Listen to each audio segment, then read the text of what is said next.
Mais je sais que vous voulez absolument avoir toutes les informations en ce qui concerne la bourse d'études du gouvernement. Je sais que vous voulez postuler à cette bourse d'études, mais il se paraît que vous avez toujours plus de questions en ce qui concerne cette bourse d'études-là.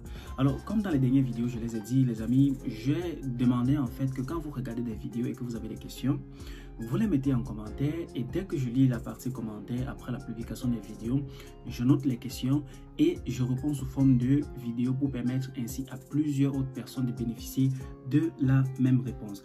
Dans la vidéo d'aujourd'hui, on répondra à deux questions. La première qui est à savoir, est-ce que je dois traduire mes documents pour postuler à cette bourse d'études-là?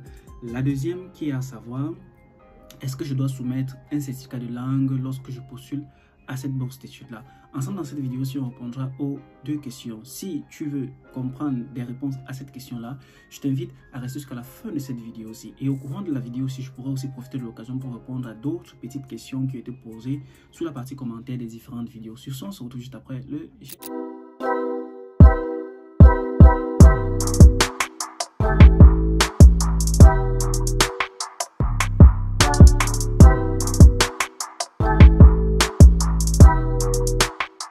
Bienvenue une fois de plus. Donald, je veux postuler à la Turquie et Bourse-Lari. Est-ce que je dois traduire mes documents avant de soumettre cela dans le système? Est-ce que je dois soumettre un certificat de langue dans le système? Excusez-moi, mon chapeau parce qu'il fait vraiment froid tous ces derniers temps-ci. Dans cette vidéo-ci, avant de répondre à ces deux questions-là, pour ceux-là qui vont rester jusqu'à la fin de la vidéo, vous aurez des réponses à ces questions-là. J'aimerais profiter de l'occasion pour lire certains commentaires, du moins certaines questions qui étaient posées, qui sont plus ou moins des petites questions qui étaient posées, et répondre à ces questions-là. Alors, quelqu'un m'a posé la question à savoir quelles sont les mesures prises par le gouvernement turc suite aux zones sismiques ou aux universités dans lesquelles des universités ayant subi le séisme qui était récent en Turquie. Alors, à cette question-ci, je reprendrai ceci. Si vous postulez à la Turquie et Bourse-Lari et que vous vous rendez compte peut-être que vous avez un choix d'université qui se trouve dans la zone sismique comme Malatya et d'autres villes, mon conseil est de choisir des universités qui ne se trouvent pas dans les villes dans lesquelles le séisme en fait est parti. Ces villes en fait qui étaient dans les plus affectées pendant ce tremblement de terre là, ces villes dans lesquelles il y a eu plus de morts. Non. Pourquoi? Je prends un exemple ou bien du moins j'explique pourquoi je dis cela, pourquoi je conseille cela. Lors de la période du séisme, ce qui s'est passé, c'est que l'école continuait toujours. Mais maintenant, comment est-ce qu'ils ont organisé cela? Ils ont transféré des étudiants qui étaient dans des villes sismiques, du moins les villes affectées, vers des villes non affectées. Donc ça veut dire que si par exemple j'étais étudiant dans une ville sismique, je pouvais aller dans une autre université pour continuer mon même programme au même niveau avec les mêmes filières, du moins pour finir ma formation. Bien sûr, certaines universités ont aussi donné la possibilité de faire cela en ligne. Donc des professeurs, voilà, pouvaient offrir les mêmes cours dans la même université à distance pour permettre aux élèves de finir le semestre qui était déjà en cours. Donc, à cette question-ci, moi, je dirais juste aux candidats que lorsque vous faites le choix de vos universités, il y a 207 universités ouvertes pour cette bourse d'études-là. Lorsque vous faites le choix de votre université, ne sélectionnez pas les universités qui se trouvent dans des villes qui ont été beaucoup plus affectées au moment du séisme. Ça, c'est un petit conseil. Vous pouvez aussi sélectionner ces universités-là, bien sûr, si elles offrent la formation que vous voulez faire ou alors elles offrent le type de laboratoire dont vous aimeriez suivre vos différents tests. Alors, permettez-moi encore de lire un autre commentaire d'une autre personne qui posait la question à savoir, au niveau de la lettre de recommandation, combien de pages est-ce que je dois écrire pour la lettre de recommandation? Les amis, il y a un espace et un nombre de mots qui est demandé pour cette lettre de recommandation lorsque vous postulez à cette bourse d'études-là. À la question à savoir, pour les relevés de notes et pour les certificats d'études. Avant de répondre à cette question-là, je réponds d'abord à celle-ci.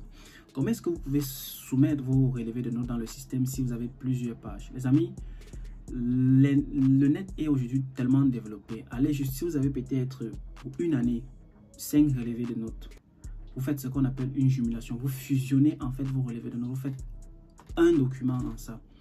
Dans le système, on demande généralement de soumettre des documents qui ont 2 mégas, 3 mégas maximum ou 2 pages 3 là, maximum un certain poids. Donc en général, qu'est-ce que vous faites?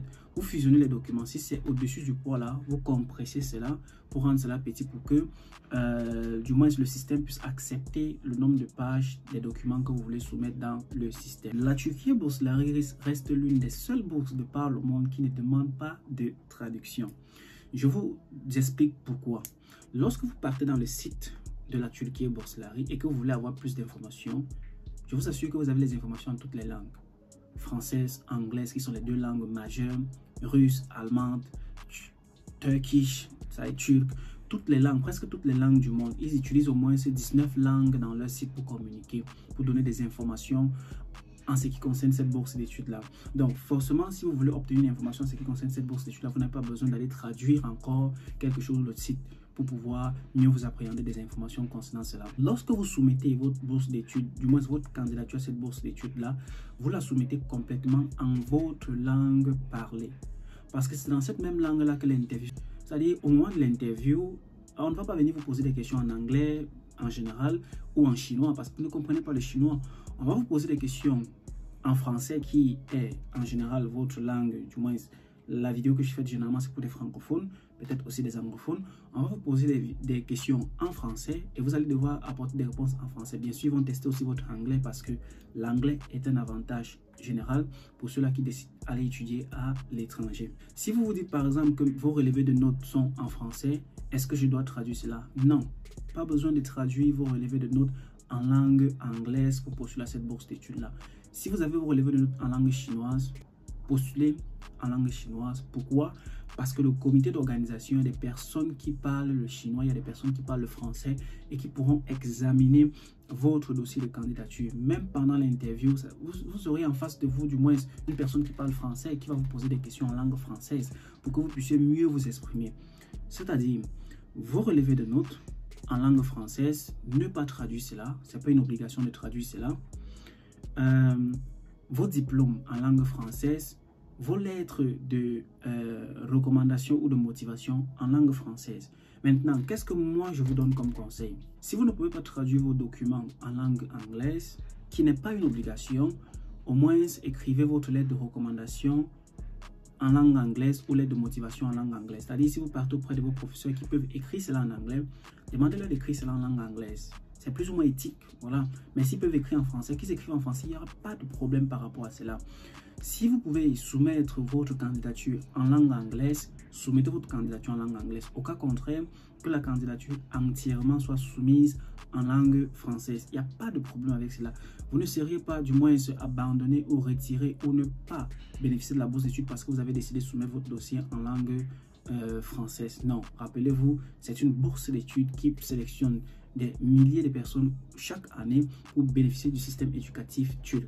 Maintenant, la question à se poser sur les certificats qui doivent être soumis dans le système. Donald, est-ce que je dois soumettre les certificats peut-être d'anglais comme le TOEFL, le IELTS dans le système lorsque je postule à cette bourse d'études-là?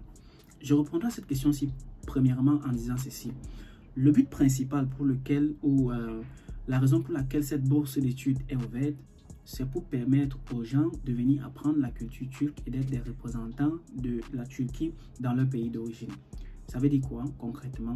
Ils veulent que vous appreniez le turc. Donc, mon petit conseil entre parenthèses, là ça va dépendre maintenant de vous, de votre programme scolaire. Mon petit conseil entre parenthèses, c'est de prendre un programme en langue turque. Parce que vous avez tout à gagner. Vous avez tout à gagner si vous prenez un programme en langue turque. Si vous connaissez déjà l'anglais, ne vous cassez pas de prendre un programme en langue anglaise. Prenez un programme qui enseigne en langue turque parce que vous avez tout à gagner. Tant sur le volet académique que sur le volet peut-être d'expérience professionnelle avec les stages que vous allez faire, avec les enseignants que vous allez devoir communiquer, avec les cours et l'accès au matériel d'enseignement. Vous avez tout à gagner. Même dans la vie quotidienne, vous aurez à gagner dessus. Donc, choisissez des programmes en langue turque. Ça, c'est mon conseil maintenant. Allez-y, vous pouvez prendre des programmes en langue anglaise si vous vous sentez capable. Mais si vous prenez un programme en langue turque, pas besoin de traduire ou bien pas besoin de soumettre un certificat de langue anglaise ou de langue turque. Non. Pourquoi?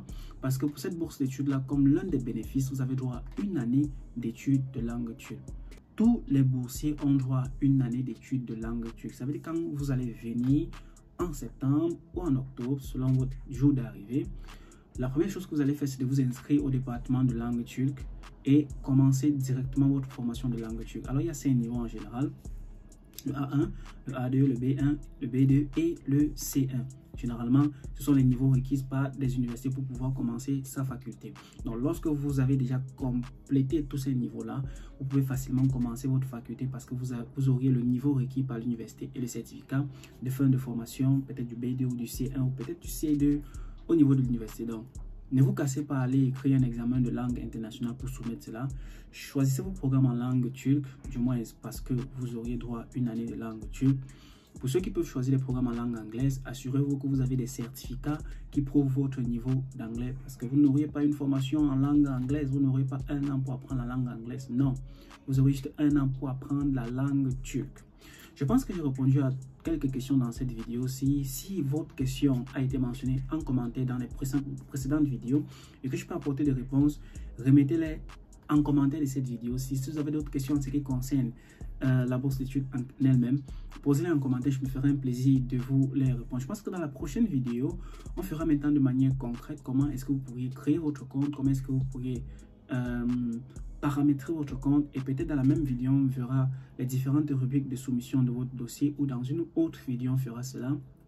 J'espère cette année-ci que vous qui me suivez depuis des années, vous pourriez du moins bénéficier de cette bourse d'études-là cette année-ci, et on va se retrouver en Turquie en septembre 2024 pour poursuivre votre rêve académique. Je suis Donald Christian. Si vous avez aimé la vidéo, s'il vous plaît, les amis, partagez-les comme d'habitude. Parce que je me rends compte en fait qu'il y a plus de personnes qui regardent des vidéos et qui commentent et qui posent des questions sans toutefois partager.